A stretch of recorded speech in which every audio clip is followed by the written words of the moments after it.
Terima kasih pimpinan, dan sebelumnya saya mau berterima kasih terlebih dahulu kepada Ketua Komisi 3 DPR RI Bapak Habibur Rahman, pimpinan dan semua anggota Komisi 3, Pak. Terima kasih banyak, Pak. Hari ini saya sudah bebas, Pak. Terima kasih banyak. Dan terkhusus juga buat Bapak Hinca Panjaitan yang mewakili Komisi 3 sebagai penjamin saya juga dan yang mengawal kasus ini juga. Dan dapat saya jelaskan, Pak, ini terkait perkara yang saya sudah lewati ini. Saya sudah ditahan selama 131 hari di Rutan Kelas 1 Medan, dan awalnya itu saya diperiksa pertama kali itu di bulan Maret tahun 2025. Dan di sana itu pada saat Maret 2025 itu semuanya berjalan sangat baik menurut saya. Tidak ada hal yang mencemaskan. Bahkan di momen itu Kasipyesus pada saat itu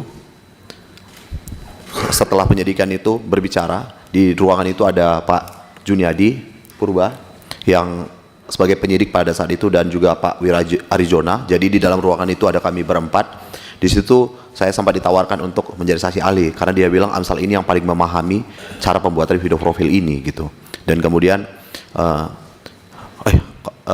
sempat juga ada penawaran untuk pembuatan video profil Kejaksaan Negeri Karo gitu. Tapi memang tidak saya iakan karena ada beberapa alasan seperti yang sudah saya sampaikan, dan saya hanya mengiyakan untuk mereview jalannya penyidikan yang saya upload di akun TikTok saya, Pak. Dan kemudian berselang 8 bulan saya kembali diperiksa. Itu pemeriksaan saya kedua tanggal 19 November 2025, dan setelah pemeriksaan itu saya langsung ditetapkan menjadi tersangka karena menurut penyidik Inspektorat Kabupaten Karo menyatakan ada kerugian negara dari pekerjaan yang saya lakukan. Padahal faktanya saya sama sekali tidak pernah diperiksa oleh badan pemeriksa keuangan manapun. Saya tidak pernah dipanggil oleh inspektorat. Download Tribun X sekarang, menghadirkan lokal menjadi Indonesia.